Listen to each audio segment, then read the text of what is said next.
Scientific तौर पे कह रहे हैं अराउंड 5 सिविलाइजेशंस हैं जो एंशिएंट सिविलाइजेशन के तौर पे क्लासिफाई होती हैं, जिसमें सबसे ज़्यादा मशहूर ज़माना और बदनाम मेसोपोटामिया है, क्योंकि इस वक्त जो हम उर्दू इस्तेमाल कर रहे हैं उसके अंदर भी उनके फारसी के इन्फ्लुएंसेस बाकी हैं। ये इतनी powerful civilization, for example the great flood, मैं उसको स्पेशली मेंशन करना चाहूँगा क्योंकि ग्रेट फ्लड का एज सच अभी तक कोई हमें रिकॉर्ड मिला नहीं है कि वो ग्रेट फ्लड आया था। मायंस की तमाम किताबें, जितना लिटरेचर था सबका सब पता नहीं क्यों ज़ाया कर दिया। सिर्फ 3 किताबें बची हैं जो सब मौजूद हैं। रोजेटा स्टोन वो एक पत्थर है, ये काफ़ी पहले डिस्कवर, ये एक्चुअली अलेक्जेंडर के टाइम में मिल गया था जब अलेक्जेंडर मूव कर रहा था ना यहाँ पे इंडिया की तरफ। मेरे हिसाब से इन सिविलाइजेशंस का डेटा मोर देन 50% मिसिंग ही है। ये हमारे अंदाजे हैं कि तूफान नूह 5-6 हज़ार साल पहले आया था। ये हमारा अंदाजा है कि आदम अलैहिस्सलाम दुनिया में 10,000 साल पहले आए थे। जो हराम चीज थी हम उसके पीछे पड़ गए, जो हलाल चीज थी क्योंकि कायनात को मुसख्खर करने का आ गया। कि देखो यार, सूरज की किरणें आज हम कहते हैं कि यार सोलर वेव्स भी निकलती हैं, वो भी दुनिया पे असर डालती हैं। अस्सलाम वालेकुम, क्या हाल है आपके? बैठक के एक और सेशन के साथ आपकी खिदमत में हाजिर हैं। आज भी हमारे साथ मौजूद हैं हमारे प्यारे तलत चौधरी भाई। तलत चौधरी भाई, क्या हाल है आपके? बेहतरीन जहांगीर भाई, आप कैसे हैं? मैं ज़बरदस्त। आज हम जिस मौजू पे बात करने जा रहे हैं ये बड़ा इंटरेस्टिंग मौजू है और हमारी ऑडियंस को बड़ा पसंद भी आया है। और मज़े की बात यह है कि हम कुछ 3-4 दफ़ा पहले भी इस मौजू पे बात कर चुके हैं। आज हम बात करेंगे एंशिएंट सिविलाइजेशन पे, लेकिन आज हमारे साथ तलत भाई मौजूद हैं। एक नई सोच मौजूद है। हालांकि इंसान जब से उसने तरक्की पाना शुरू की है और लिखना पढ़ना जानना शुरू किया है तो अपनी तारीख़ के खोजना शुरू कर दिया उसने कि मैं आया कहाँ से था, मेरा आगाज़ कहाँ से था। तो बातें तो हो रही हैं, लेकिन हर दौर में इंटरेस्टिंग इसलिए लगती हैं कि हर नए बंदे का एक नया ज़ाविया है तारीख़ को देखने का, सिविलाइजेशन को देखने का, उनकी आबादी और उनकी बर्बादी की वजूहात जानने का। तो आज हम तलत चौधरी भाई के साथ इन एंशिएंट सिविलाइजेशन को खंगालेंगे, इनके इंटरेस्टिंग फैक्ट्स आपके साथ शेयर करेंगे और देखते हैं कि हमारी कौन सी बातें जो हैं दूसरे मुमासलत रखती हैं, कहाँ पे जो है मैं तलत भाई से सीखता हूँ और कहाँ मैं कुछ अपनी क्या कहते हैं चवन्नी ऐड कर पाता हूँ उनकी बातों में। तो चलाएं शुरू करते हैं। तलत भाई, क्या हाल है आपके? सर बेहतरीन है, कराची में रह रहा हूँ, गर्मी बढ़ गई है लेकिन हिम्मत बाकी है। गर्मी और आपकी दाढ़ी साथ साथ बढ़ती जा रही है। बस सर ये थोड़ी सुस्ती भी है, थोड़ा बीच में पेट वेट भी ख़राब हो गया था। सही। इस वक्त ज़रा चिकनगुनिया भी फैला हुआ है। अल्लाह का शुक्र है वो नहीं हुआ। हाँ। लेकिन वेल वापस आ गया हूँ सर। मैं जो कमेंट्स देख रहा हूँ इन वीडियोस के ऊपर मेरे लिए अच्छा खासा मोटिवेशन का काम कर रहे हैं। मैं खुद हैरान हूँ कि लोग इन टॉपिक्स के अंदर घुसने की हिम्मत रख रहे हैं। मुझे तो नहीं लगता था यहाँ कोई ये डिस्कस करता है। और मैंने आपसे तब भी कहा था कि हमारी ऑडियंस को आप चिल रखें इन पे कि ये सुनती भी है और ये समझती भी है। और सबसे बड़ा जो एक ख़तरनाक सीन भी है ना कि ये वो बल्ले बल्ले आहो नहीं आहो वाली ऑडियंस नहीं है। ये सवाल पूछते हैं कहीं क्योंकि हमसे गलती हो जाए तो तनकीद भी करते हैं और इस्लाह भी करते हैं कि ऐसा नहीं है, ऐसा है। तो इंटेलेक्चुअली बड़े साउंड हैं, इनको पता है कि क्या बात की जा रही है, क्या और क्या जो है नॉलेज शेयर की जा रही है कि किस डायरेक्शन में हम जाना चाह रहे हैं। एग्जैक्टली। तो इस मामले में फिर कंफर्टेबल होकर बात कर लेते हैं कि हमें कोई एक्स्ट्रा एफर्ट नहीं करनी पड़ेगी इनको समझाने के लिए, इनको पता है। सर तो फिर सबसे बड़ा पॉइंट एंशिएंट सिविलाइजेशन पे तो हमारा मोंजो-दाड़ो है, क्योंकि मोंजो-दाड़ो का नाम भी हमने ही रखा हुआ है, मोंजो-दाड़ो, माउंट ऑफ द डेड। हमें तो ये भी नहीं पता है सिविलाइजेशन का एक्चुअल नाम क्या है। और अराउंड कहते हैं साइंटिफिक तौर पे कह रहे हैं अराउंड 5 सिविलाइजेशंस हैं जो एंशिएंट सिविलाइजेशन के तौर पे क्लासिफाई होती हैं, जिसमें सबसे ज़्यादा मशहूर ज़माना और बदनाम मेसोपोटामिया है, क्योंकि इस वक्त जो हम उर्दू इस्तेमाल कर रहे हैं उसके अंदर भी उनके फारसी के इन्फ्लुएंसेस बाकी हैं। ये इतनी पावरफुल सिविलाइजेशन थी। यहाँ तक कहते हैं कि मेसोपोटामिया से जब इन्होंने मूव करना शुरू किया है, ये वही बेबीलोन और उर की ही सिविलाइजेशन है बेसिकली, और उसमें से एक सिटी बन जाता है। अच्छा, मैं ऑन अ पर्सनल लेवल इस चीज़ से कभी कनेक्ट नहीं कर पाया कि कैसे randomly for millions of years इंसान हंटर गैदरर रहे, फिर अचानक से उन्होंने एक पॉइंट पकड़ा और उस पॉइंट पे सिविलाइजेशन डेवलप करना शुरू कर दी। और मेसोपोटामिया में तो इतनी डेवलप कर दी, इनका जो मशहूर ज़माना डॉक्यूमेंट है वो तो किंग हम्मुराबी का लिखा हुआ। इसने अराउंड 282 रूल्स बनाए थे। जैसे हमारे कॉन्स्टिट्यूशन है ना, उसने वो उस ज़माने में बनाई और वही कॉन्स्टिट्यूशन फिर आहिस्ता आहिस्ता इनकी फ़ौजों के साथ आगे फैलना शुरू हुई। तो कहा यह जाता है कि वो जो आर्यंस इंडिया की तरफ आए या फिर जो थोड़ी बहुत मूवमेंट इजिप्ट की तरफ हुई, उसमें भी इनका बहुत बड़ा हाथ हो सकता है। अच्छा, ये देखिए मेसोपोटामिया जो है तो खैर बहुत बड़ा रीजन था, रीजन है, यस। जिसे द फर्टाइल क्रेसेंट भी कहा जाता है कि एग्जैक्टली कि जितनी ये पट्टी है यूफ्रेट से लेकर, और एक और दरिया है, दरिया फरात यूफ्रेट्स था, और ये साथ में समंदर लगता है इसका, मेडिटेरेनियन सी। क्योंकि सर उस वक्त इंसान के लिए ये एक नई टेक्नोलॉजी थी कि बजाय हम जाके खाना लेके आए, हमारे पास सिर्फ पानी की एक्सेस हो और हम अपनी मर्जी की कोई भी चीज़ डोमेस्टिकेट कर सकते हैं। कहते हैं कि पानी ज़िंदगी है, कि जहाँ पानी होता है, नहर होती है, वहाँ ज़िंदगी आबाद होना शुरू हो जाती है। जिस किंग साहब का आपने जिक्र किया, ये इनमें से देखें अब यहाँ ना मुख्तलिफ सिविलाइजेशंस आई थी मेसोपोटामिया के अंदर। इसमें आपको मिल जाएंगे सुमेरियंस, सुमेरियन सबसे पहले वाले, यस। फिर आपको अकेडियंस मिल जाएंगे, Akkadians असेरियंस मिल जाएंगे, बेबीलोनियंस मिल जाएंगे। और तकरीबन यूँ समझ लें नियो बैबिलोनियन पे आके इनकी सिविलाइजेशन क्रैश कर गई थी। हाँ, ऑफिशियल रिकॉर्ड तो यही है। वो तो खैर ओल्ड टेस्टामेंट में ही बताया गया उसकी रीजंस, जो बेबीलोन का टावर तबाह होने की जो रीजंस थी। Well, thank you so much for referring the old testament, because as a film maker मुझे ये ट्रेन किया गया है कि जो भी डॉक्यूमेंटेड हिस्ट्री है उसको हमेशा कनेक्ट करो नैरेटिव से। पहले तो खाली फिल्मों से करता था, अब मैं हिस्ट्री को उठा के कर रहा हूँ। जैसे आपके पास बहुत बड़े बड़े इवेंट्स हैं, for example the great flood, मैं उसको स्पेशली मेंशन करना चाहूँगा क्योंकि ग्रेट फ्लड का एज सच अभी तक कोई हमें रिकॉर्ड मिला नहीं है कि वो ग्रेट फ्लड आया था। जिस तरह से रिलीजन में मेंशन्ड है वो पूरी दुनिया पे आया है, लेकिन ज़्यादातर लोग अब इस एक तो आपकी टर्की में कहीं पे आई थिंक ये डिस्कवर हुई है, इनको कहीं पे वो आर्क मिली है, ईस्टर्न टर्की जो आर्मेनिया के बॉर्डर के साथ है। वो कह रहे हैं कि ये जो आर्क है ये आर्क ऑफ द कवर्नेंट है। और उसकी उन्होंने जो अभी फ़िलहाल जिस तरह से कार्बन डेटिंग वगैरह की है, वो कह रहे हैं कि 10-11 हज़ार साल से और ज़्यादा पीछे जा रही है। और सेकेंडली मैं मेंशन करना चाहूँगा मेसो अमेरिका को। मेसो अमेरिका को इसलिए मेंशन करना चाहूँगा क्योंकि उनकी जो सिविलाइजेशन उसके बारे में हमें ऑलमोस्ट मतलब 1% पता है। हमें ये पता है कि उनका sense of calendar, sense of time बहुत आला था। मतलब सोचें वो उस टाइम पे बैठ के यहाँ से ये कैलकुलेट कर रहे थे कि यूनिवर्स के एंड में क्या क्या मूवमेंट्स हो रही हैं, और इतना परफेक्टली डॉक्यूमेंटेड है कि 2012 तक का उन्होंने प्रिसाइज तरीन कैलेंडर बना दिया था। सर मेसो अमेरिकन से आपकी मुराद मायंस है बेसिकली। मायंस को आप टारगेट कर सकते हैं, वहीं पे मायंस आए थे, वहीं पे इनकास आए, वहीं पे एस्टेक आए बाद में। जहाँ तक मुझे दिख रहा है ये तीनों सिविलाइजेशंस कहीं ना कहीं कनेक्टेड जरूर थी क्योंकि इनका जो राइटिंग प्रोसेस है वो सेम था। इनका रीजन एक ही है, रीजन एक ही बन यही गया। मैक्सिको से लेके ग्वाटेमाला तक का रीजन है। लेकिन सबसे पहले मायंस आए यहाँ पे, फिर इनकाज आए और फिर एस्टेक्स आए 14वीं सदी में। उस वक्त भी मायंस मौजूद थे, खैर मायंस आज भी मौजूद हैं, लेकिन उनका मसला पता क्या हुआ कि 14वीं सदी में 14th सेंचुरी में स्पेनिश जो इंक्विजिशन हुआ था उन्होंने इन्वेट किया। उन्होंने मायंस की तमाम किताबें, जितना लिटरेचर था सबका सब पता नहीं क्यों ज़ाया कर दिया। सिर्फ 3 किताबें बची हैं जो सब मौजूद हैं। वेल, फिर आपके पास इराक की भी सिचुएशन है जिसको यूएस ने इन्वेट किया, वहाँ कितनी तबाही मचाई है। चले वो तो इराक का तो चले ये सीन हुआ ना कि हालिया दौर में हुआ, हमें पता है उसकी हिस्ट्री पता है, हम लिख चुके हैं, हम बता चुके हैं। जहाँ तक मुझे मालूम है सर अभी तक हमारे ओके आपको रोजेटा स्टोन की थोड़ी बहुत नॉलेज होगी। वेरी सिंपली करके रोजेटा स्टोन वो एक पत्थर है, ये काफ़ी पहले डिस्कवर, ये एक्चुअली अलेक्जेंडर के टाइम में मिल गया था जब अलेक्जेंडर मूव कर रहा था ना यहाँ पे इंडिया की तरफ। तो उस दौरान तोड़फोड़ कर रहे थे, उनके बीच में उनको एक टैबलेट मिला जिसमें 3 अलग अलग ज़ुबानें लिखी हुई थी।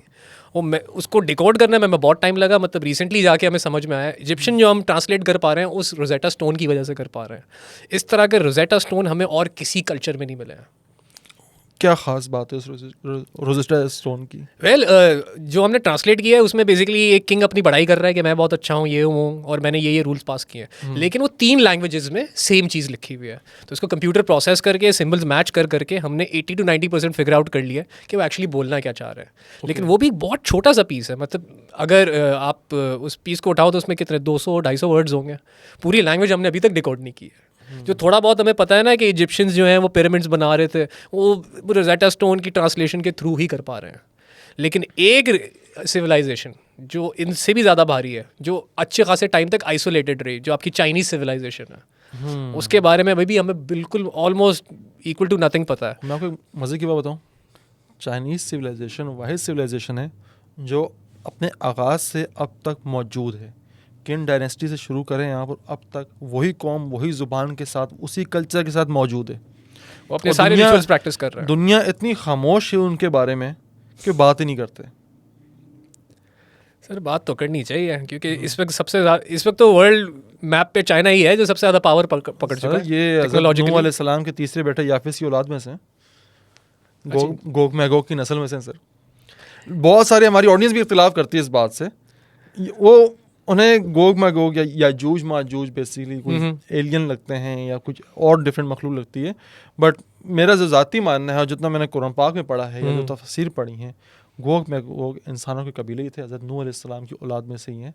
हज़रत याफिस की औलाद में से आगे फिर ये कबीले निकले थे, Gog and Magog and all that.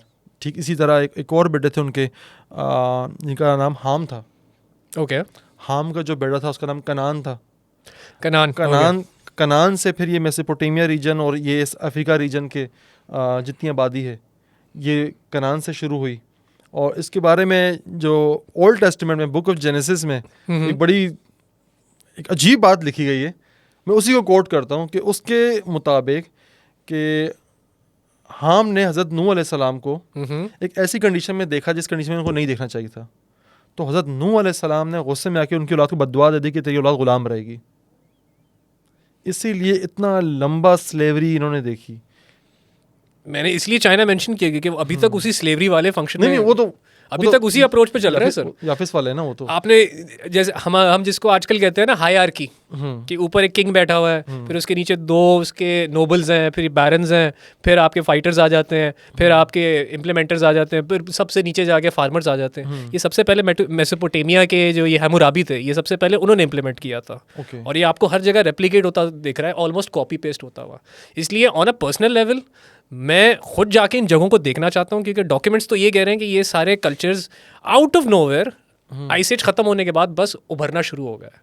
और मेरे लिए कंप्यूट नहीं करता, क्योंकि देखें अगर मैं खुद कोई चीज़ रिसर्च करने जा रहा हूँ तो मुझे तो कम से कम 25-30 साल की मेहनत लगेगी तो मैं किसी पॉइंट पे पहुँचूंगा। अगर मेरे हाथ में फॉर एग्जांपल किसी के PhD के रिसर्च डॉक्यूमेंट्स मिल गए, या मुझे कोई बंदा ही मिल गया जिसने PhD किया हुआ है, वो 25 साल में मुझे इंस्टेंटली कवर करा देगा। एग्जैक्टली।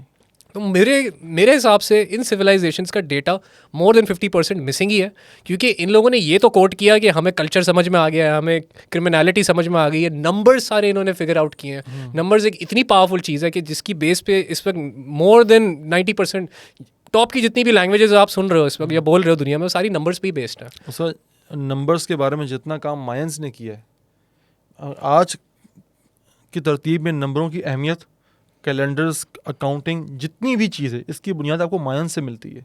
और अभी तक हम वही यूज़ कर रहे हैं, टू बी वेरी ऑनेस्ट। हमने हमारा कैलेंडर रेप्लिका है बिल्कुल उसका, मायंस का। तो इन सिविलाइजेशंस को ऐसी कौन सी सोर्स मिल गई थी कि वो इतनी स्पीड से तरक्की कर गए, और इतना तरक्की कर गए कि फिर उनको अचानक से कोलैप्स भी देखना पड़ा कि उनकी ईगो बीच में आ गई? सर इस सवाल का जवाब अभी तक मेरे पास है नहीं, मेरे पास सिर्फ थ्योरीज है।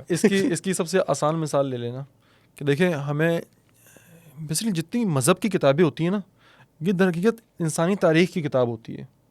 इंसान की तारीख़ अगर आपने पढ़नी है तो आपने मज़हबी किताबें पढ़नी पड़ेंगी, कि उसी में बयान किया गया है, उस फिर आप लिंक्स जो है जोड़ते हैं उनके साथ। अब मसला सिर्फ ये हुआ कि मज़हब की जितनी किताब हैं इनमें टाइम पीरियड्स नहीं बताए गए, नॉन क्रोनोलॉजिकल है। एग्जैक्टली। हमें पता है कि 1400-1500 साल पहले हज़रत सल्लल्लाहु अलैहि वसल्लम आए थे। अच्छा, आज से 2024 साल पहले जो हज़रत ईसा अलैहिस्सलाम का इंतकाल हुआ था। ये मोटी मोटी चीज़ें करीब की जो काउंट करने इंसानों ने शुरू किए तो हमें पता है। उसके अलावा सारे के सारे अंदाज़े हैं, ये हमारे अंदाज़े हैं कि तूफ़ान नूह 5-6 हज़ार साल पहले आया था। ये हमारा अंदाज़ा है कि हज़रत आदम अलैहिस्सलाम दुनिया में 10,000 साल पहले आए थे। ये हमने एक तरतीबवार नस्लों के लिए एक अंदाज़े लगाए हुए हैं। हो सकता है कि बहुत सारी नस्लें इसमें मिसिंग हो। हम इंसान आज मतलब अभी पास जो हमारे पास हिस्ट्री है ना, ये जितना हमें पता है अंदाज़ों समेत और जोड़ जाड़ के, वो हमें सिर्फ उसे पिछले 10,000 साल का पता है।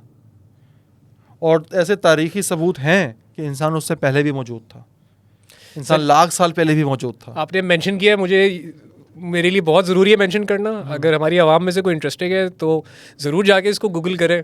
इस वक्त अराउंड थोड़ा ही अर्सा पहले टर्की में एक्सकवेशन के दौरान इनको उसी तरह के वो बड़े बड़े स्टोन टैबलेट्स मिले हैं जिस तरह के आपको स्टोन हेंज पे दिखते हैं। ओके, ठीक है, लेकिन मज़े का गेम ये है कि इन टैबलेट्स के ऊपर हायरोग्लिफ्स बने हुए जो इजिप्शियन लैंग्वेज को काफ़ी हद तक रिप्रेजेंट कर रहे हैं, लेकिन समझ में नहीं आ रहा लिखा हुआ क्या है। इनको इन्होंने कार्बन डेट किया है, और कार्बन डेट करने से कह रहे हैं कि 3 से 4 लाख साल पुराना है। अब 3 से 4 लाख साल पुराने जो ह्यूमन हिस्ट्री है वो तो कहती है हम उस वक्त होमो सेपियंस थे, मतलब हंटर गैदरर थे। लैंग्वेज तो बहुत दूर की बात है, हमने सिर्फ बेसिक सिंबल्स ही किए हुए थे, और हम अपनी जान बचाने के लिए रात में छुपते रहते थे और दिन में हंट कर रहे होते थे। तो ये कहाँ से आए? और इन्होंने आइस एज को कैसे सर्वाइव कर दिया? और सबसे मुश्किल सवाल जिसका मैं अभी तक जवाब ढूंढ रहा हूँ कि अगर ये आइस एज में सर्वाइव कर गए तो इज़ इट पॉसिबल कि ह्यूमंस की भी कोई स्पीशीज़ है जो सर्वाइव कर गई हो, जिनके बारे में अभी मालूम नहीं है या जो अभी छुपे हुए हमसे? You never know, you never know. अगली एग्जाम्पल तो नहीं सर, ये भी एक तरह की कंस्पिरेसी है, थ्योरी है। इस जगह को कोई अभी तक ढूंढ नहीं पाया। इसे शंबाला कहते हैं। ये आपको चाइनीज़ में ज़्यादा मिलेगा। चाइनीज़ रिलीजन के अंदर ये चीज़ इनकॉर्पोरेटेड है। शंबाला का बेसिक मतलब होता है पीस की जगह। लेकिन मज़े की बात ये है कि शंबाला से आपको हिंदुइज्म भी कनेक्ट करता हुआ दिखेगा, क्योंकि शंबाला की लोकेशन जो एलिजिडली कही जाती है वो कही जाती है कि माउंट एवरेस्ट के आसपास कहीं है। और आपको दिखेंगे ना उनके जो अघोरीज होते हैं, जो एक्सट्रीम जो आपके हिंदूज होते हैं, जिन्होंने हर चीज़, वो जो सिर्फ एक कच्चा बांधा हुआ होता है और जिस्म पे उन्होंने राख मली हुई होती है। मेजॉरिटी का एंड टारगेट यही होता है कि उन्होंने शंबाला पे जाना है, कुछ उनका बिलीव ये है कि शिव अभी वहाँ पे बैठे हुए हैं। तो अगर हमने अपना माइंडसेट सही बना लिया और वहाँ पे जाके बैठे तो we would be able to see them. बल्कि उनके रिलीजन में पिछले 300-400 साल से कह रहे हैं, बहुत से ऐसे योगीज़ हैं, 3-4 नाम है मोटे मोटे, मैं आपको अलग से इनके लिंक्स दूंगा, आप ज़रूर शेयर कीजिएगा। ये अराउंड 1800-1900 में पैदा हुए। ये असल में बड़े लंबे लंबे नाम है, इसलिए मुझे याद नहीं रहते। वो क्या कहते हैं ना, सुंदी शदा चारा पारा टारा, इस तरह करके के नाम है। मैं एडिटर साहब से कह दूंगा कि वो नाम लिख देंगे नीचे। मैं आपको अलग से क्लिप दूंगा, ये क्लिप जरूर शेयर कीजिएगा, क्योंकि उनमें से एक ऐसा बंदा है जो अराउंड 200-250 साल पहले उसने स्क्रिप्चर्स को पढ़ पढ़ के एनलाइटमेंट अटेन कर ली, खाना पीना बिल्कुल मिनिमम कर दिया और फिर अचानक से गायब हो गया और अभी रिसेंटली मिला है। मतलब बीबीसी ने जाके इसके ऊपर जो है ना इंटरव्यू किया है। और जिस बंदे ने इंटरव्यू किया वो खुद आके कह रहा है कि मैं इस बंदे की प्रेजेंस में बैठा हुआ था ना, मुझे ये फील नहीं हो रहा था कि कोई ह्यूमन है, मुझे लग रहा था कोई अदर वर्ल्डली कोई क्रीचर है। और बिल्कुल ठंडा चिल सा बंदा, मतलब आराम से बैठा हुआ बातें कर रहा है आपसे, कुछ खारा पीरा खास है नहीं। ये वाली स्पिल, ये वाली टेक्नोलॉजी कहाँ गायब हो गई है सर? इस वक्त पूरी सिविलाइजेशन हमारी 65 के ऊपर इंसान को यूजलेस कर देती है कि अब ये सपोर्ट पे चला गया है, तो बच्चों की सपोर्ट पे है या फिर ये गवर्नमेंट की सपोर्ट पे है। और फिर आपके पास इस तरह के छोटे छोटे केसेस आ रहे हैं। बल्कि आप अगर मेसोपोटामियन सिविलाइजेशन भी पकड़ते हो तो इनके मेजर जो गॉड्स थे वो 4 गॉड्स थे, जिनमें सबसे ज़्यादा बदनाम मरदूक है, जिसको हम लोग बेसिकली मरदूद और इस तरह कन्वर्ट करके भी यूज़ कर रहे होते हैं। सर ये जो गॉड्स डिफाइंड है, इनकी तो बेसिक वो थी, एक तरह से जॉब डिस्क्रिप्शन थी। एक का काम है वेदर को संभालना, एक का काम है ज़मीन को संभालना, एक का काम है ह्यूमन इमोशन को संभालना, और एक का काम है मेक श्योर करना कि फसलें सही से उग रही हों। सर मायंस की भी इसी तरह 4 खुदा थे। तो फिर ये सिमिलैरिटी कैसे आ रही है? अगर आप फिजिकली देख रहे हो तो मजे की बात, जिस दौर में मेसोपोटामिया में पिरामिड्स तामीर हो रहे थे, उसी दौर में कुछ अरसे बाद, हालांकि कुछ लिंक ही नहीं बनता मेसो अमेरिका का मेसोपोटामिया का, कोई लिंक नहीं बनता, वहाँ पे भी पिरामिड्स तामीर हो रहे थे। और सबसे ज़्यादा ट्रिपी बात इन पिरामिड्स की, अब वो CGI रेंडरिंग जो है ना वो साइंटिस्ट और आर्कियोलॉजिस्ट कर रहे हैं। अभी जो इनकी प्रेजेंट कंडीशन है वो तो टूटे फूटे पत्थरों वाली हालत है, लेकिन इनके जो इन्होंने रेंडर्स निकाले हैं उसमें कह रहे हैं कि पूरा का पूरा लाइमस्टोन से कवर्ड था, मतलब इतना शाइन कर रहा था कि आप स्पेस से इसको देख सकते थे। क्योंकि आपके जो 3 सबसे मशहूर वाले वो नहीं है, जो इजिप्शियन वाले जो आपके पिरामिड्स हैं, ये आपके जो 3 किंग्स होते हैं आसमान में, जिनको ओरायंस बेल्ट भी कहा जाता है, उसकी एग्जैक्ट सेटिंग पे बने हुए हैं। और वो भी टाइम ऑफ हम ये जाएंगे, ये आ गया टाइम ऑफ लियो। असल में आपके जो 12 ज़ोडिएक्स हैं, ये असल में 12 कॉन्स्टेलेशन की सेटिंग्स हैं। अभी जो हमारा चल रहा है वो टाइम ऑफ पाइसिस कहलाता है। यस, टाइम ऑफ पाइसिस कहलाता है। अब पाइसिस और एक्वेरियस के बीच में चल रहे हैं और इनकी ये कैलकुलेशन कोई हज़ारों साल की होती है। और आपको एक और मज़े की बात बताऊँ कि जिस तरह ये इजिप्ट के पिरामिड्स सितारों के हिसाब से बने थे, सबसे ज़्यादा सितारों का एम जिस सिविलाइजेशन को रहा है वो मायंस हैं। उनके जितने भी पिरामिड्स उनके बने हुए हैं वो तमाम सितारों के हिसाब से बने हुए हैं। सर हम मतलब हमने इस वक्त एट प्रेजेंट इतनी लाइट पोल्यूशन कर दी है कि हमें आसमान ठीक से दिखता भी नहीं है, बल्कि हम तो देखते भी नहीं है आसमान की तरफ। तो ये लोग ये हरकतें क्यों कर रहे थे, इसका हमारे पास कोई इन्फॉर्मेशन नहीं है।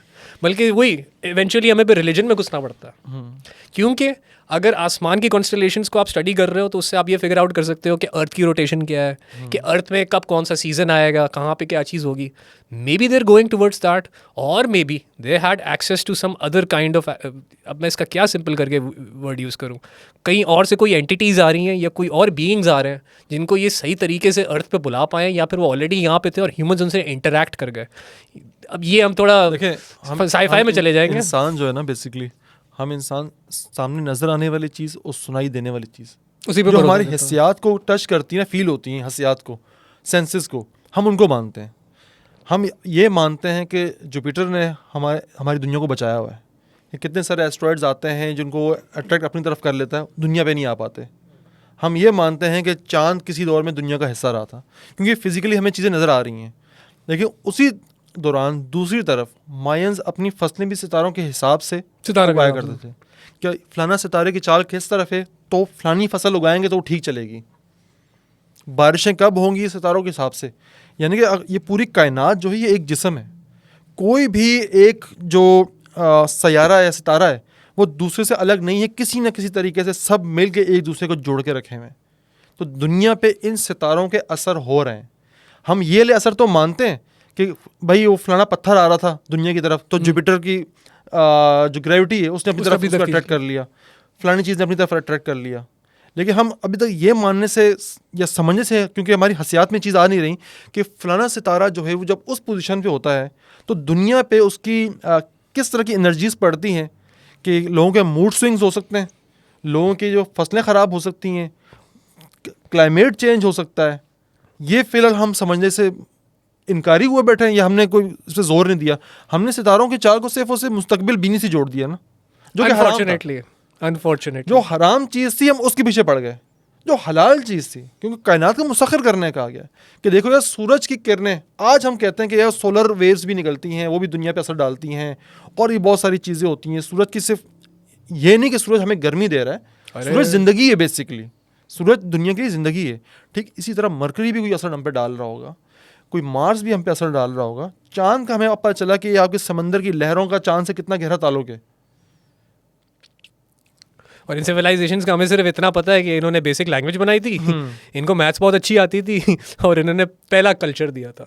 अच्छा, लेकिन अगर मैं अपने हिसाब से उसको कहूँ ना कि क्या इन्होंने किया, ये तहजीबें क्यों इतने आगे थी, क्यों उन्होंने दुनिया के अलावा कायनात के राजों को मुसख्खर करना शुरू किया था।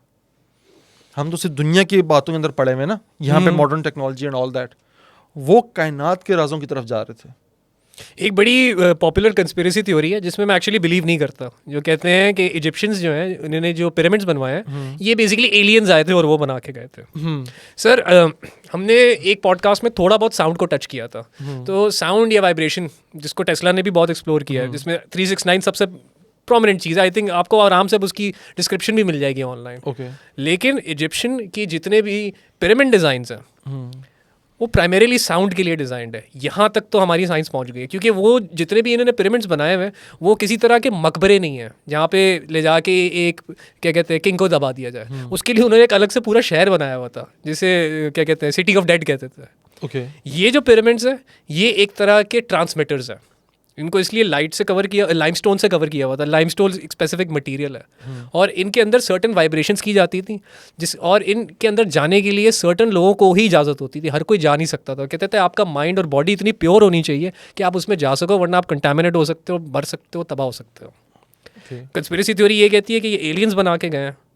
आई do not agree with that, because sound की टेक्नोलॉजी इस वक्त इतने पॉइंट पे आ चुकी है। आप टीमू पे या दराज पे जाएं, आजकल आपको वहाँ पे मिलेगा लेविटेटिंग वो गमला, बड़ी क्यूट सी चीज़ है, मेरी बेगम ने मांगी। तो अगर बेसिक मैग्नेटिज्म से हम एक गमले को फ्लोटेड रख सकते हैं तो I think it's not impossible कि हम साउंड टेक्नोलॉजी को यूज़ करते हुए टनों के पत्थर हिला रहे हो। तो मुझे थोड़ा सा समझाएं किस तरह। मुझे उसके लिए 369 एक्सप्लेन करना पड़ेगा। ओके, यस सर, न्यूमरोलॉजी जो है वो तो हराम की तरफ लेके जाती है, लेकिन जो ओरिजिनल लैंग्वेज है जो कि एलिजिडली ह्यूमंस ने सबसे पहले सीखी वो मैथमेटिक्स है। मैथमेटिक्स में टोटल में 10 ही नंबर आते हैं। यूनिवर्सल लैंग्वेज, कायनात की जुबान कहा जाता है इसको, इसीलिए कहा जाता है क्योंकि ये सारी एनर्जीज को रिप्रेजेंट कर रही है। ठीक है, 1 जो रिप्रेजेंट करती है वो क्रिएशन की एनर्जी है एक तरह से। 2 की जो एनर्जी है वो डुअलिटी की एनर्जी है। ठीक है, 3 की जो एनर्जी है वो सस्टेन, एक तरह से आप कह लो ग्राउंडिंग की एनर्जी है कि वो एनर्जी को 3 डायमेंशंस में फैला रही है। तो 4 की जो एनर्जी है जिसमें टाइम का एलिमेंट चौथा आ जाता है, तो ये आपकी लाइफ की एनर्जी बन जाती है। फिर आपकी 5 की एनर्जी है, 5 की एनर्जी को ब्लैक मैजिक में इसलिए उल्टा करके यूज़ किया जाता है, पेंटागन बनाया जाता है, क्योंकि 5 कहते हैं एक तरह से मैनिफेस्टेशन की एनर्जी है। 6 जो आपको कह रहे हैं वो ह्यूमन इंटेलेक्ट की एनर्जी है।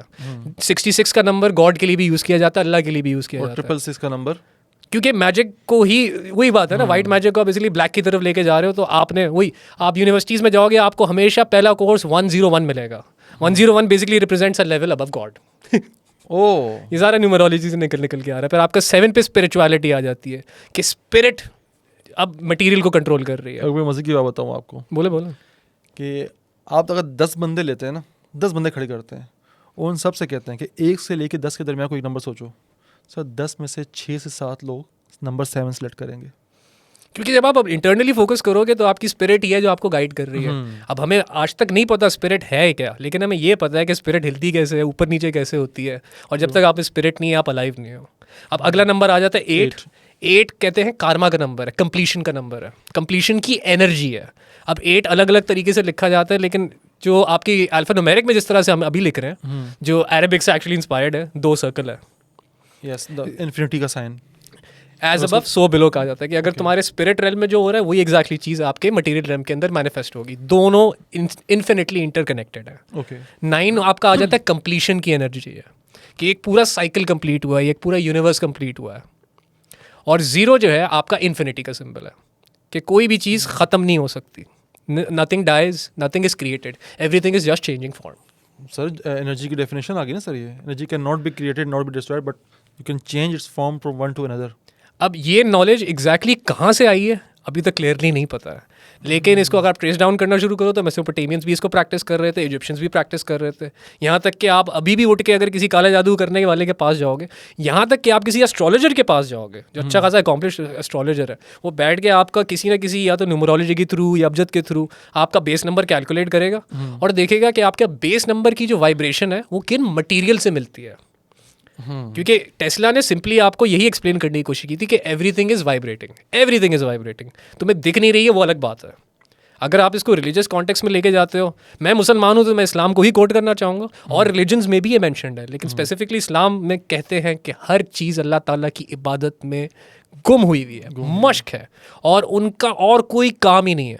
सर ये अगर आप प्योर साइंस में ही ट्रांसलेट कर रहे हो ना, आप पीरियोडिक टेबल उठा लो केमिस्ट्री का, हर एक एलिमेंट एक सर्टेन वाइब्रेशन पर चल रहा है, इसलिए वो एलिमेंट एग्जिस्ट करता है। वो अपनी वाइब्रेशन नहीं तोड़ सकता, वरना वो अपना फॉर्म तोड़ देगा। यहाँ तक कि ह्यूमन बींग्स भी हैं, हम लोग जो कुछ भी कर रहे हैं इन दी एंड हम एक सेटिस्फैक्शन को ही ढूंढ रहे हैं ना। वो सेटिस्फैक्शन हम यूजुअली मटीरियल चीज़ों में ढूंढते हैं, जब नहीं मिलती तो फिर स्पिरिट की तरफ जाते हैं, और जब स्पिरिट में भी नहीं मिलती तो फिर हम उसको दूसरे लोगों में ढूंढना शुरू कर देते हैं। हम नंबर्स पे आ गए, अब इसका 369 से क्या ताल्लुक है? 369 से सर 369 का जो पैटर्न है ना, उससे चीज़ें क्रिएट होती हैं और डिस्ट्रॉय होती है। अगर आपको इन्फिनिट एनर्जी चाहिए तो आपको 369 का पैटर्न फॉलो करना है। आप 369 को ऐड करिए, क्योंकि ये वाली जो साइंस है ये बेस नंबर पे आपको कोई भी नंबर मिल रहा है ना मैथमेटिक्स में, कैलकुलेशन में, आपने उसको बेस नंबर पे लेके आना है, और उस बेस नंबर को फिर रेफर करना है न्यूमरोलॉजी के एंशिएंट चार्ट से कि ये किस चीज़ को सिग्निफाई कर रहा है। आप 369 को ऐड करें, 9 + 3 9 3 12 12 के अंदर 6 और ऐड करें, 18 8 + 1 8 + 1 9। ठीक है। अब आप जब भी कोई इक्वेशंस बना रहे हैं ना, आपको अगर इक्वेशन को स्टेबल करना है तो वो घूम फिर के 9 पे आना ज़रूरी है। ओह, आप जितनी भी ज्योमेट्री उठा के देख लें, ठीक है, ट्राइंगल ले लो, 3 उसके अंदर एंगल्स बन रहे हैं, उनको ऐड करें, आपको हमेशा 180 मिलेगा। आप और बड़ी बड़ी शेप्स पे जाना करते हैं, 60 180 आप करके देख लें। मैं घुस के पढ़ चुका हूँ इसमें, एंड में मैंने तौबा की है कि मैं और नहीं घुसूंगा, क्योंकि geometry is basically the basis of life. क्योंकि ज्योमेट्री डिफाइन करती है वो फिजिकल फॉर्म जिसके अंदर लाइफ क्रिएट हो सकती है। ओह, तो उसके पैटर्न के पहले 3 नंबर ये है। सही सही सही। इसमें अगर आप घुसते चले जाओ तो फिर आप डिमेंशंस को खोलना शुरू कर देते हो। उसके लिए फिर आपको 12 को तोड़ना है।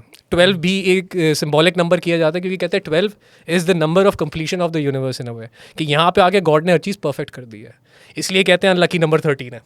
ये सारा कनेक्टेड चल रहा है। सही। तो यहाँ 369 के थ्रू उन्होंने ये पिरामिड्स, मुझे 369 और पिरामिड्स का आपस के ताल्लुक समझ नहीं आया अब तक। 369 के ज़रिए आप इसको कहते हैं, इसका एक बड़ा स्पेसिफिक नाम है इस साइंस का, इसको कहते हैं साइंस ऑफ लेविटेशन। ओके, ठीक है ना। जब आप किसी चीज़ को मैग्नेटिकली लेविटेट कर रहे हैं ना, तो ऊपर की जो फोर्स है उसको आपने नीचे से मैनेज करना है और बिल्कुल परफेक्ट बैलेंस करना है, तो हवा में फ्लक्चुएट करेगी। लेकिन अगर आपको उसको ऊपर नीचे करना है तो फिर आपको उस पर एक तरह का एल्गोरिथम लगाना पड़ेगा। अब उस एल्गोरिथम को आपने इस तरह से ट्यून करना है कि वो 369 मैक्सिमम 9 का इनपुट है। अगर 9 से ऊपर या नीचे जाएगा तो वो चीज़ कोलैप्स कर जाती है। ये क्यों होता है, ये टेस्ला ने भी पूरी ज़िंदगी लगा दी, वो नहीं समझ पाया। लेकिन इन फार्मूलाज की डेप्थ में जा के उसने फ्री की बिजली ढूंढ ली, उसने बहुत सारी बीमारियों के इलाज ढूंढ लिया, यहाँ तक कि उसको इंसानों से नफरत होना शुरू हुई, क्योंकि उसको इंसान की सोल में दिखना शुरू हो जाता था। एक अकेले कमरे में मरा था ना सर। अब टेस्ला के पास ये नॉलेज कहाँ से आई कि वो इतना डीप चला गया कि उसने टेस्ला कॉइल बना दी, AC/DC करंट बना दिया। टेस्ला तो कहता है कि मैंने पुराने रिलीजन्स को स्टडी करना शुरू कर दिया। Ancient religions. वो नहीं घुसा, वो कहता है ये सिविलाइजेशन, वो ये कहीं ना कहीं करप्शन हुई है। वो सिविलाइजेशन में नहीं, वो रिलीजन्स में घुसना शुरू हुआ और इतना डीप घुस गया कि आखिरी की जो उसकी रिसर्च है वो तो सारी गायब है ना, वो तो कहीं मिल भी नहीं रही कि कहाँ अवेलेबल है। लेकिन उसने जिन चीज़ों पर रिसर्च की थी वो अब आपको मेन स्ट्रीम में दिखना शुरू हो गई है। आपको बैटरीज दिखना शुरू हो गई है, आपको मोबाइल फ़ोन दिखना शुरू हो गया। पहला वायरलेस ट्रांसमिशन जो है वो इसी बंदे ने की थी, टेस्ला ने की थी। और सबसे ख़तरनाक चीज़ वाईफाई। आप इनकी बातें, आप टेस्ला के नोट्स पढ़ो, उसमें ने ये चीज़ें उसने मेंशन की है कि मैं जो कर रहा हूँ ये पहली दफ़ा नहीं हो रहा, ये पहले हो चुका है। जो मैं कर रहा हूँ कोई भी कर सकता है, बस बेसिक रूल्स को फॉलो करो। इसमें से 3 चीज़ें हाईलाइट की थी, और भी बहुत सारी चीज़ें, लेकिन 3 जो हाईलाइटेड है वो यही है कि एनर्जी को समझो, एनर्जी क्या है, वाइब्रेशन को समझो, वाइब्रेशन क्या है, और फ्रीक्वेंसी को समझो। फ्रीक्वेंसी को अगर आपने समझ लिया ना सर, तो बाकी तो ऑटोमेटिकली समझ में आ जाता है। और आपकी इजिप्शियन जितनी भी कंस्ट्रक्शन है, अगर आप ये सारी इन्फॉर्मेशन साथ में लेके बैठते हो ना, तो it's very easy to understand कि इन्होंने ये लेविटेशन की साइंस यूज़ की है सारी चीज़ें बनाने के लिए। मतलब ये मेरा कंक्लूजन है, साइंस अभी तक इसको नहीं मानती। यार अब मैं एक छोटी सी मिसाल आपको देता हूँ ना, कोल्ड वॉर एरा पे आप चले जाएं। ओके। अमेरिका पूरी तरीके से तैयार बैठा हुआ है एटॉमिक बम गिराने के लिए सोवियत पे। सोवियत ने अपना डेड हैंड प्रोजेक्ट रेडी रखा हुआ है कि मैं तबाह भी हो गया तो मैं मार के जाऊँगा। हाँ, हज़ारों की तादाद में दोनों तरफ से मिसाइल आते, एक इस रीजन पे गिरते, उस रीजन पे गिरते, एक आइस एज बन जाता दुनिया में। कोई 10-20 साल तक जो है वो इंसान ना होने के बाद ख़त्म हो जाती, इंसानियत ख़त्म हो जाती। पीछे बच जाते कौन? अफ्रीका के जंगलों में कुछ कबीले या अमेज़न के आसपास से कुछ कबीले बच जाते जो बिल्कुल ही आइसोलेटेड रहे हमेशा। बहुत सारे कबीले ऐसे हैं वहाँ पे कि जिन्हें पता भी नहीं दुनिया में चल क्या रहा है बेसिकली। ऑस्ट्रेलिया में भी हैं, yes, I heard about this. Indigenous लोगों को तो ऐसे तरीके से मारा गया ना बेचारों को कि उसकी मिसाल नहीं मिलती। लेकिन अगर वो बच भी गए होंगे तो सेंटर ऑफ ऑस्ट्रेलिया में होंगे जहाँ पे इंसान का रहना बेसिकली नामुमकिन है। एग्जैक्टली मौसम की वजह से भी और बहुत थोड़े से रह गए हैं, की वजह से भी। गिने चुने हैं, इंडेंजर्ड है। अब वो वहीं पे रहेंगे, उनको पता ही नहीं दुनिया में क्या चल रहा है। वो कोई निकलेगा उनमें से, कोई सर पे कफन बांध के या कुछ इनकलाबी जिसके अंदर एक चीज़ होगी कि जब बाहर देखें और क्या दुनिया में क्या चल रहा है। 200-300 साल बाद वो आएगा, देखेगा यार ये खंडरात पड़े हुए। खंडरात किसके हैं? इंसान तो सिर्फ हम हैं, ये कौन लोग थे? उनके लिए तो उनके कबीले के बाहर या उस रीजन के बाहर दुनिया एग्जिस्ट ही नहीं करती। मायंस भी सारी जिंदगी यही कहते रहे कि दुनिया दरअसल एक बहुत बड़ा कछुआ है जो समंदर पे तैर रहा है। समंदर पे तैर रहा है, ये उनका कॉन्सेप्ट था। ये मैक्सिको से लेके ग्वाटेमाला हायरोग्लिफ्स है ना, हमें नहीं पता कि वो एक्चुअल में कछुआ ही कह रहे थे या इसमें कोई डीप फिलॉसफी है। यू नेवर नो उनकी हमारे दुनिया पहुंचे यहीं नहीं पे थी, उसी के हिसाब से वो सब चीज़ें मैनेज कर रहे थे। और चलो उनकी कंक्लूजन पे तो बाद में जाएंगे। कहने का मकसद ये कि हम आज जो बातें कर रहे हैं ना, हमें लगता है कि शायद वो पुराने लोग हैं। पुराने से यहाँ हमारी मुराद होती है हमसे कम इनलाइटेंड, मतलब वो जाहिल थे। थे। क्या वर्ड यूज करते हैं अंग्रेज? बारबेरियंस। हाँ हो सकता है वो इतने जदीद हों कि उनकी जिद्दत ने उनका खात्मा कर दिया।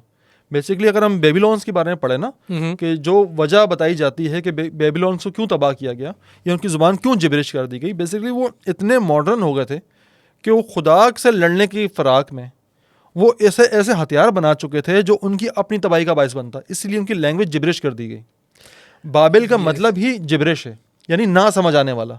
जब उनकी वो एक दूसरे की लैंग्वेज से जब वो एलियन हो गए, उनको एक दूसरे की बात समझ नहीं आ रही थी, फिर वो दुनिया में तितर बितर हो गए, उनकी वो यकताई ख़त्म हो गई। इसलिए कहते हैं कौमें जो हैं हमेशा ज़ुबान की बुनियाद पे बनती हैं।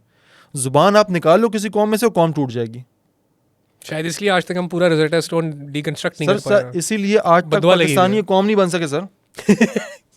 जुबान नहीं है ना हमारी, लेकिन ये फैक्ट है, ये फैक्ट है, हमारी जुबान एक नहीं है। बेसिकली हमें यूनाइट तो किया गया था रिलीजन के बैनर के अंदर, लेकिन एज अ नेशन हम अभी तक सफर ही कर रहे हैं। मजहब की बुनियाद पे मुल्क नहीं बना करते, मुल्क खित्ते बनते हैं जुबान पे, सकाफत खड़ी होती है जुबान पे।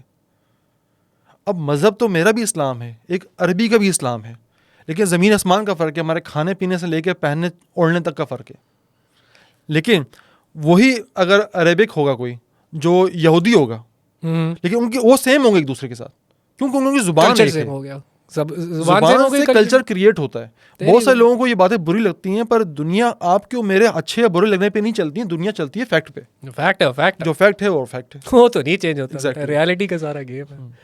अच्छा, सुमेरियंस की हमने बात की, सुमेरियंस पे एक बड़ा जिक्र किया जाता है अनुनाकीस का। आपको उसकी स्टार गेट की नॉलेज है? आप बताएं मुझे क्या क्या सीन है स्टारगेट का। आई थिंक एनोनाकीज तो अच्छा खासा एक एक्सप्लोर टॉपिक है, टू द पॉइंट कि अब लोग जो है एनोनाकी की मतलब टी शर्टें बनाना शुरू हो गए।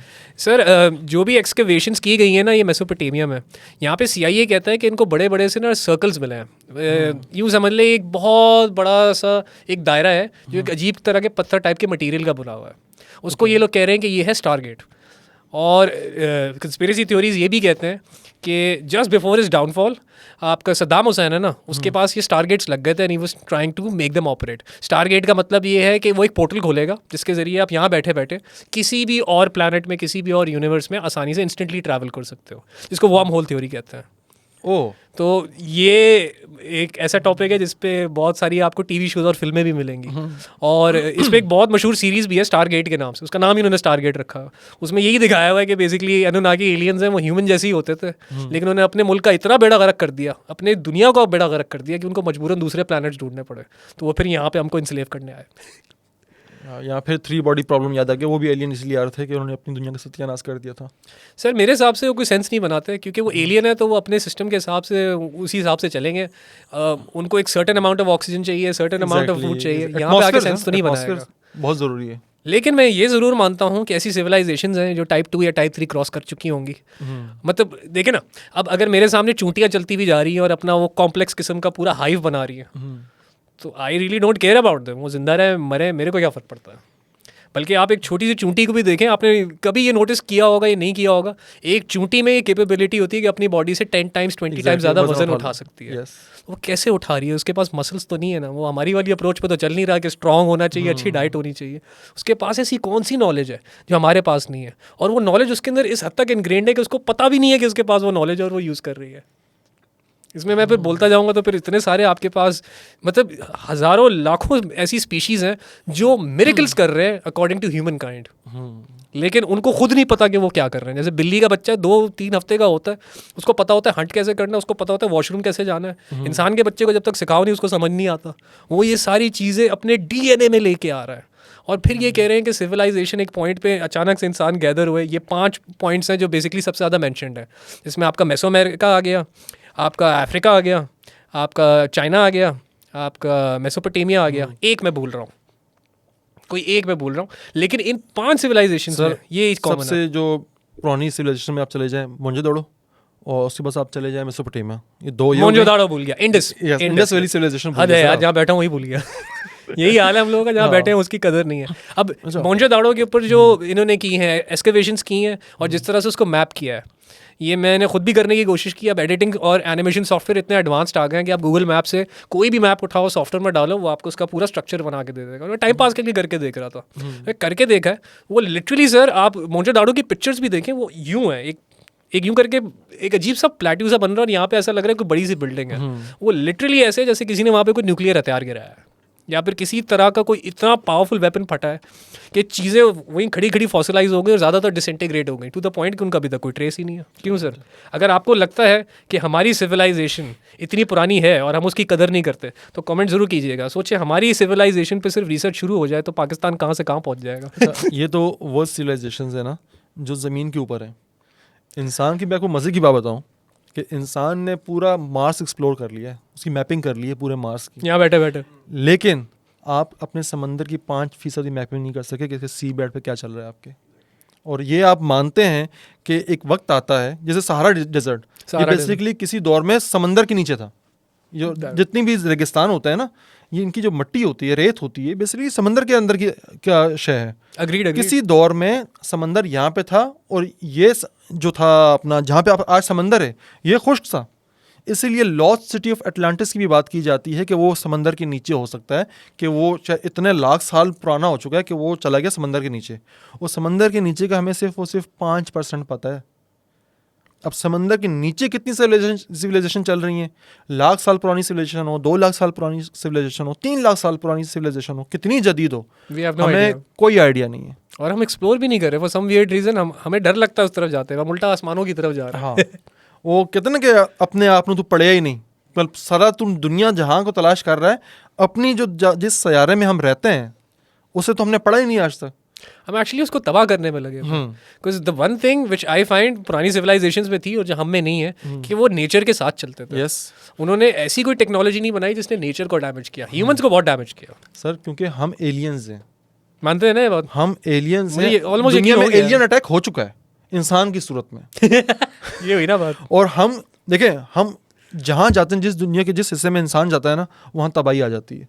इंसान निकलता है, वो नेचर अपने आप को रिस्टोर करना शुरू कर देती है। इसीलिए इंसान जब भी तरक्की पकड़ता है ना, तो आसमान की तरफ जाने की सोचता है कि समहाउ हमारा डीएनए, हमारे जीन्स ये जानते हैं कि we don't belong to this part of universe, यहाँ से नहीं है। हमने निकलना है यहाँ से। और निकलना उसी ने होता है कि जिसने पुराना तबाह करना होता है। किराएदार मकान में रहे या मालिक मकान रहे, या घर की हालत देख के पता चल जाता है कि ये किराएदार का घर है या मालिक मकान का घर है। मालिक मकान ऑन करता है चीज़ को, किराएदार कहता है मेरा क्या, मैं कौन सा पे रहूँगा। तो ये फ़र्क है कि हम सबसे बड़े एलियन, हम तलाश करते भाई एलियन कब आएंगे। एलियन आ चुके हैं, अपने साथ पानी भी लेके आ चुके हैं कि हमें पानी चाहिए था, सर्वाइव करना है यहाँ पे, समंदर चाहिए, समंदर पूरा पूरा आ गया, एलियन आ गया। मदनियात जितनी भी हैं यहाँ पर, लोहे से लेके सोना तक, ये सब एलियंस हैं यहाँ पे। हम हर वो शे यूज़ कर रहे हैं यहाँ पर जो एलियन है। तो और कौन से एलियन अटैक का वेट कर रहे हो भाई? एलियन जो होगा कोई और कोई हमारा हिस्से का कोई चाचा मामा पीछे रह गया होगा ना, स्पेशी वही आएगा। वो ऐसा ही होगा जहांगीर और तलत की तरह, जो एलियन होगा हमारे लिए। मुझे यहाँ पे थोड़ा सा रिलीजन ही कोट करना पड़ेगा, ठीक है। मेरा रिलीजन तो ये कहता है कि आपको हमने अशरफुल मखलूकात बनाया है, you have been made perfect. तो this definitely clicks with me कि कहीं और से हमें उठ के यहाँ पे आने की मजबूरी पड़ी है। मैं तो अपने रिलीजन से एग्री करता हूँ, मैं सजा के तौर पर डाला हुआ यहाँ। जन्नत बेसिकली का जो कॉन्सेप्ट है जन्नत का, कहते हैं जन्नत एक जटिल मैदान है, आप उसके अंदर जो भी चीज़ें हैं वो आप खुद लेके जाएंगे अपने साथ। जन्नत मतलब है पीस की जगह, सुकून की जगह, जहाँ पे हम एग्जिस्ट करते हैं, वहाँ पे हमें कमर दर्द नहीं होंगे, फलानी चीज़ें, क्योंकि हम वहाँ के हैं, हम वहीं से निकाले गए थे। जन्नत से इंसान को निकाला गया, अशरफुल मखलूकात को। यहाँ बतौर सज़ा आए हम लोग, ये हमारे लिए जगह नहीं है। इसलिए हम यहाँ पे तकलीफ़ में रहते हैं, रंज में रहते हैं, अलम में रहते हैं। खुशियाँ आर्जी होती हैं, गम परमानेंट होते हैं। मिसाल के तौर पर मैं हूँ, जहांगीर हूँ, ठीक है। 10 साल की उम्र में मैंने टॉप किया अपने स्कूल में, बहुत बड़ी खुशी थी। जैसे वो 1 साल तक महदूद रही। लेकिन उसी 10 साल के जहांगीर का भाई होता कोई 8 साल का, वो मर जाता, तो जहांगीर कब्र तक जाने तक जहांगीर को उसका रंज रहता। रंज परमानेंट है हमारे इस दुनिया में। खुशियाँ जो हैं वो छोटी हैं, आर्जी हैं, लम्हाती हैं, दैट्स इट। ये हकीकत है इस दुनिया की हमारे लिए। इसलिए मेजॉरिटी जो ये एंशिएंट सिविलाइजेशंस हैं, जब इन्होंने अपने आप को स्टेबलाइज करने या इन्होंने फौजें बनाई, उन्होंने कहा जाओ अब दूसरों को देखो। देखिए, मैं इस चीज़ से काफ़ी मुत्तफिक हूँ कि जो होम्योसेपियंस की ये बात कर रहे हैं ना, वो होम्योसेपियंस वही हैं जो अभी भी अमेज़ॉन फॉरेस्ट में बैठे हुए हैं जो मायंस में चुपके बैठे हुए, या फिर कहीं एबोरिजिनल्स हैं।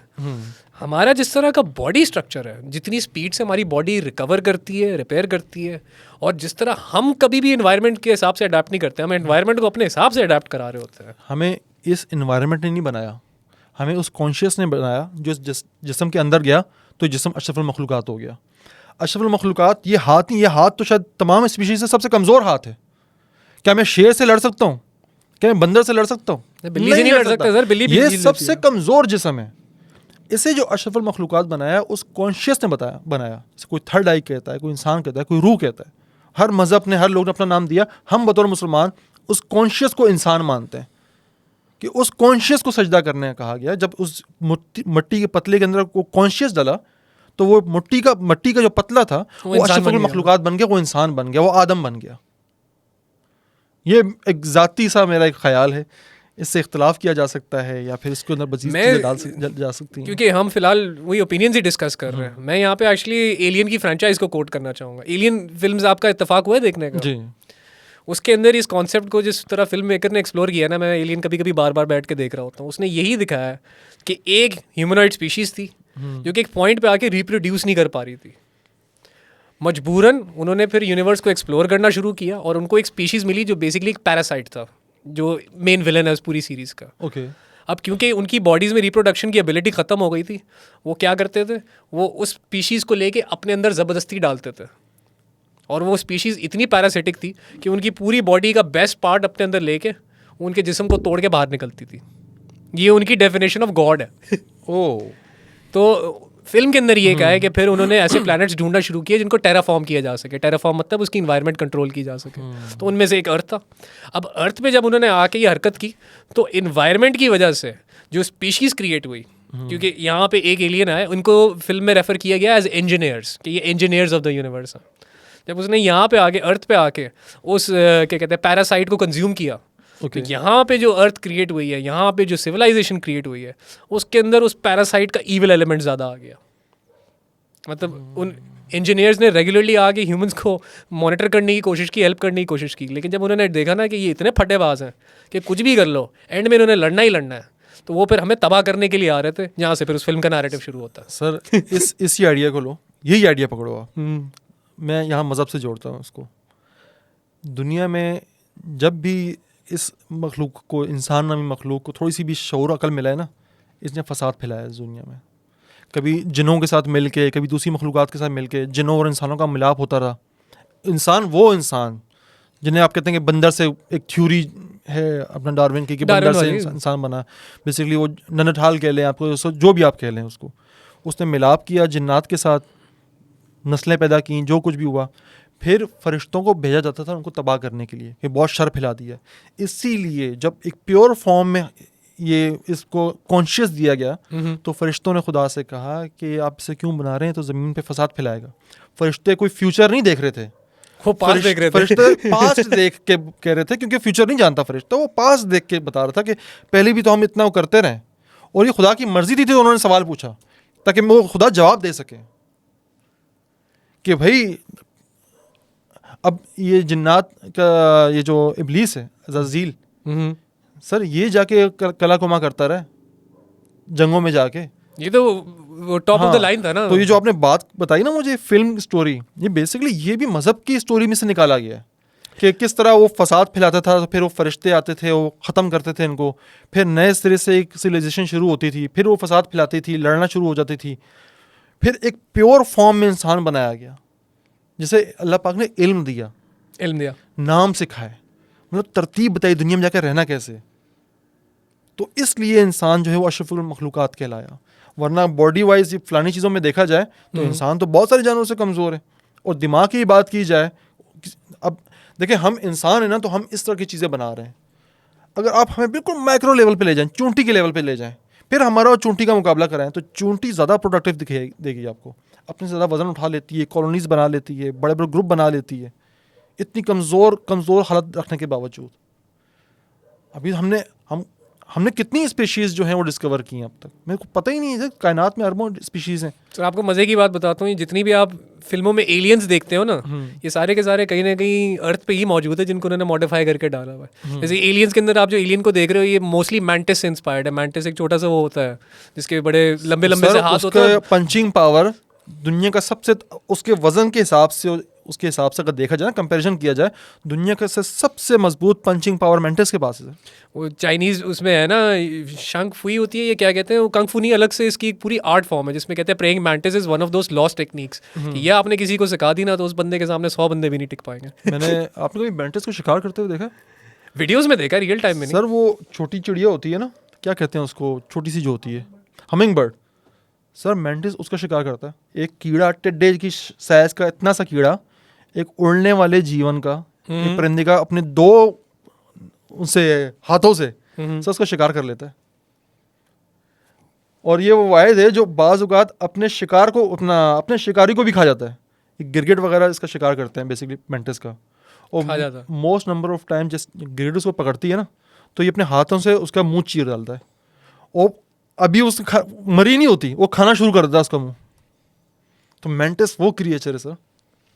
अब देखें सर, हमारे आसपास नेचर से हमें कितनी इंस्पिरेशन मिल सकती है सिविलाइजेशन बनाने की, कितनी चीज़ें हैं। मतलब लिविंग बींग्स अपनी जगह, मेरे ख्याल से हम प्लांट्स को भी देखें तो हमें उनमें कितने स्ट्रक्चर्स मिलते हैं। अब तो वो कहते हैं ना, हनी कॉम स्टाइल की टाई आ गई। हनी कॉम कितना स्टेबल स्ट्रक्चर है, मैं उस पर तो खैर नॉन स्टॉप बोल सकता हूँ। सुमेरियंस की, ये मेसोपोटामिया की सबसे हैरानकुन बात क्या लगती है आपको? यही कि ये लोग कहते हैं कि इनके पास 4 गॉड्स थे जिनसे इनको इन्फॉर्मेशन मिल रही थी। कौन से गॉड्स? कहीं कोई इस तरह की डॉक्यूमेंटेशन है ही नहीं, ना कोई एलियंस का सबूत है, ना कुछ है। कौन है जिनको आके डेटा दे रहा था अचानक से, मतलब आउट ऑफ नोवेयर? ऐसे कौन से जानवर इन्होंने हंट कर लिए, ऐसे कौन से पौधे खा लिए? इस पर बल्कि एक थ्योरी भी है, अभी तक थ्योरी है, वो प्रूव नहीं हुई है, जिसको स्टोन डेप थ्योरी कहते हैं। कि ये थे टेरेंस मैकेना ने पिच की थी 90s में, कि हंटर गैदरर्स थे ना, ट्रैवल करते करते तो वो चीज़ों का एक्सपेरिमेंट करते रहते थे, खा के देखते थे कि मेरे लिए काम करता है या नहीं। तो उनमें से कुछ एप्स ने जो है सिलोसाइबिन वाले मशरूम्स खा लिए थे, जिसकी वजह से उसके दिमाग में थिंकिंग पैटर्न स्टार्ट हो गया। उसने फिर वो आगे फैलाना शुरू किया, जिससे ह्यूमन के अंदर जो है फिजिकल चेंज आना शुरू हुआ। ये भी थ्योरी है बेसिकली। थ्योरी है, इसको एक हद तक प्रूव किया जा सकता है, क्योंकि आपके जो अमेज़ॉन के अंदर जो पुराने एबोरिजिनल्स बैठे हुए हैं ना, वो अभी तक उसी स्टाइल में ये चीज़ कंज्यूम कर रहे हैं। उन्होंने इसकी एक स्पेशल वो ड्रिंक बनाई हुई होती है, जिसको ये आयोवास्का कहते हैं। ओके। और आप अच्छा, ये ड्रिंक आपको कहीं नहीं मिलेगी, आपको वहीं जाके उनसे बनवानी पड़ेगी। और ये एज अ साइकेडेलिक नहीं यूज़ करते। मज़े की बात ये यूज़ करते हैं एज मेडिसिन। किसी बंदे में डिप्रेशन बहुत आ गया है, किसी बंदे के अंदर विल पावर ख़त्म हो रही है, किसी बंदे के अंदर किसी तरह की फिजिकल कोई बीमारी आ गई है, तो वो बीमारी का जब इलाज नहीं कर पा रहे होते तो उनको आयोवास्का की पूरी सेरेमनी कराते हैं। उस आयोवास्का की सेरेमनी के अंदर ये आपको ड्रिंक पिलाते हैं, जिसमें 2 पत्ते मिले, एक पत्ता मिला हुआ और एक डंडी मिली हुई है। लेकिन जिन ने भी ये की है, वो क्या कहते हैं यार, एक बहुत मशहूर बॉक्सर है वो, जिन्होंने यहाँ पे टैटू नहीं किया हुआ, माइक टायसन, वो ये आयोवास्का वाली सेरेमनी करके आ चुके हैं। उनकी वीडियोज़ है इसके ऊपर, क्योंकि जब इनका करियर डाउनफॉल की तरफ आया था, इनको बहुत डिप्रेशन और मतलब एंग्जाइटी के अटैक्स आते थे। वो खुद बताते हैं कि मैं मतलब मेरी विल पावर और ईगो टूटना शुरू हो गई थी। तो वो ये करके आए, और करने के आने के बाद कहता है कि भाई नेचर से बढ़ के कोई चीज़ नहीं है, नेचर के साथ कनेक्टेड रहोगे, ग्रो करोगे, पावर पकड़ोगे। तो इसलिए मुझे अभी तक ये चीज़ एज मतलब ये कहते हैं ना, सुआ चुभता है दिमाग में, कि आपके पास जितना भी डॉक्यूमेंटेड प्रूफ ऑफ ग्रोथ है, मतलब अगर हम टाइप 0 से टाइप 1 सिविलाइजेशन भी जा रहे हैं, तो अगर हम जहाज़ बना रहे हैं तो हम परिंदों को कॉपी कर रहे हैं। अगर हम बिजली बना रहे हैं तो उसमें हम अपनी बॉडी को कॉपी कर रहे हैं, क्योंकि हमारी बॉडी बेसिकली बिजली पे चलती है।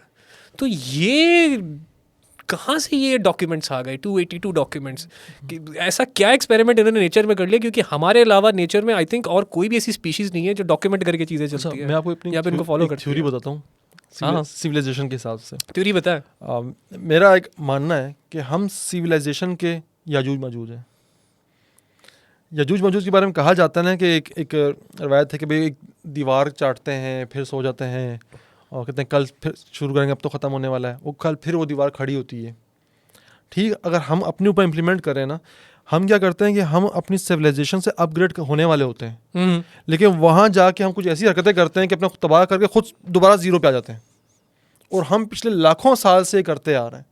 मिसाल के तौर पे अब स्पेनिश जो थे, उनको क्या ज़रूरत थी मायंस का सारे किताबें और स्क्रिप्चर तबाह करने की? अगर मायंस की लैंग्वेज जो थी वो सबसे सिविलाइज्ड और वेल स्ट्रक्चर्ड लैंग्वेज थी एंशिएंट लैंग्वेजेस में। आपने वो सब तबाह कर दिया। कोर से तबाह किया। हलाकू खान ने बगदाद का सारा इल्म जो है वो दरिया फरात में बहा दिया। Library of Alexandria. सर आप ये देखें ना, वो उसके बारे में कहा जाता है कि दरिया फरात जो है स्याही से काला हो गया था। उसका पानी पीने काबिल नहीं रहा था, कि इतना किताब, इतना इल्म बहा दिया गया था। और ये हम बात कर रहे हैं लाइब्रेरी ऑफ अलेक्जेंड्रिया की, जो उस जमाने के इंटरनेट से भी 1000 गुना ज़्यादा पावरफुल। ये वो बगदाद है कि जहाँ से आपने सर्जरी के आलात बनाए, जहाँ से आपने ये अलजेब्रा बनाया है। इंसान की आज जितनी, कहते हैं ना यूरोप की तरक्की एंड ऑल दैट, यूरोप की तरक्की में बुनियाद जो है वो बगदाद की है, बगदाद के इल्म की है। तो इंसान हमेशा जो है ना, इंसान एक सोशल एनिमल है बेसिकली। तो ये इसकी जितनी तरक्की होती है ना, मिसाल के तौर पे हमने यूनान से फ़लसफ़ा लिया, अरब से जो है हमने बेसिकली साइंस की, और यूरोप ने उसको इम्प्लीमेंट करके खड़ा कर दिया सामने। हम एक साथ जुड़े हुए हैं, चाहते ना चाहते हुए भी। लेकिन मसला ये हुआ कि इतनी दफ़ा हमने अपनी तरक्की को तबाह कर दिया ना, कि हम उस सिविलाइजेशन का जो ब्रैकेट है, जो एक जंप है, वो लगा नहीं पा रहे। हम सैयारों पे जा नहीं पा रहे, कि हम जैसे ही उस काबिल होते हैं, हम कोई एटम बम बना लेते हैं, या कोई ऐसा बम बनाते हैं, कोई ऐसी रेडिएशन की चीज़ बना के अपने आप को तबाह कर लेते हैं, अपनी पूरी सिविलाइजेशन तबाह कर लेते हैं। इतनी हकीकत है सिर्फ हमारी। यही अगर 1960s 70s में जब कोल्ड वॉर का एरा था, और वो अपना अमेरिका हमला कर देता सोवियत पे, और सोवियत का डेड हैंड जो है प्रोटोकॉल वो एक्टिव हो जाता, तो फिर से हम ज़ीरो पे खड़े होते। जितनी तरक्की थी, इंडस्ट्रियल रेवोल्यूशन था, सबका सब मलिया मेट हो चुका होता। सर आपके साथ एक मज़ेदार चीज़ शेयर करनी है, आपने बोला तो मुझे याद आया। इस पे आपको डॉक्यूमेंट्री भी मिल जाएगी, अब यूट्यूब पे भी पड़ी हुई है, पहले ये बैंड थी। इसका नाम है अबव मैजेस्टिक। ओके, ठीक है। पूरी डॉक्यूमेंट्री तो तकरीबन 1.5 घंटे की, उसमें एलियन रेफरेंसेस वगैरह भी उन्होंने एक्सप्लोर किए हैं। लेकिन जो सबसे मज़ेदार बात उन्होंने बताई, जो अभी तक मेरे दिमाग में फंसी हुई है, वो कहते हैं कि एक पॉइंट आया था कोल्ड वॉर में जिसमें मिसाइल्स के बटन दोनों जगह से दबा दिए थे। ये around late 50s early 60s में हुआ है। और उस असल में आपका साइलो होता है और साइलो के जो है 2 सोल्जर्स बिठाए हुए होते हैं जिनको एक कोड जाना होता है। उन्होंने मैकेनिकली चेक करना है कि वो कोड सही है या नहीं, और फिर उन्होंने चाबी घुमानी है और मिसाइल फायर होगा। तो for some reason during the cold war Russia में भी वो कोड एक्सेस किया गया और यहाँ यूएस में भी किया गया। और कहते हैं कि जब वो साइलो को उन्होंने क्लिक ऑन किया है तो वो जो स्पेसिफिक मिसाइल्स जिनको उन्होंने फायर किया था उसके ऊपर एलियन एयरक्राफ्ट आए हैं जो कि लाइट के बने हुए थे, और उन्होंने आके पूरे के पूरे स्ट्रक्चर को डिसमेंटल किया है बाय फायरिंग लेजर्स। ये मैं पहली दफ़ा सुन रहा हूँ। ये डेटा मोस्टली कंस्पिरेसी थ्योरीज की तरफ जाता है क्योंकि ये इन्फॉर्मेशन ज़्यादातर जो मिली है वो या तो आपको यूएस के सोल्जर्स के थ्रू मिली है, और आपको sir you have to understand एक सोल्जर जितने ग्रूसम ट्रेनिंग से गुजरता है ना, एक पॉइंट पे आके उसका दिमाग डैमेज भी हो जाता है। तो ये या तो यूएस के फोर्सेस के लोग हैं या फिर सोवियत एरा के लोग हैं जो कि वो यूएसएसआर कोलैप्स होने के बाद आगे निकल गए और लोगों से बात कर रहे हैं। अच्छा, इन 2 जगह से ये चीज़ निकली है, मैंने डेटा एक निकला। रिपोर्ट पढ़ी थी, नेशनल सिक्योरिटी एजेंसी एनएसए उसने जारी की थी NSA कि 19 आफ्टर वर्ल्ड वॉर 2 बहुत ज़्यादा यूएफओ साइटिंग की खबरें आना शुरू हो गई थी यूएसए में। और मज़े की बात ये वो यूएसए में आ रही होती है। हाँ, अब 1947 से लेकर 1969 तक कोई 12,000 साइटिंग्स की बात की गई यूएफओस की।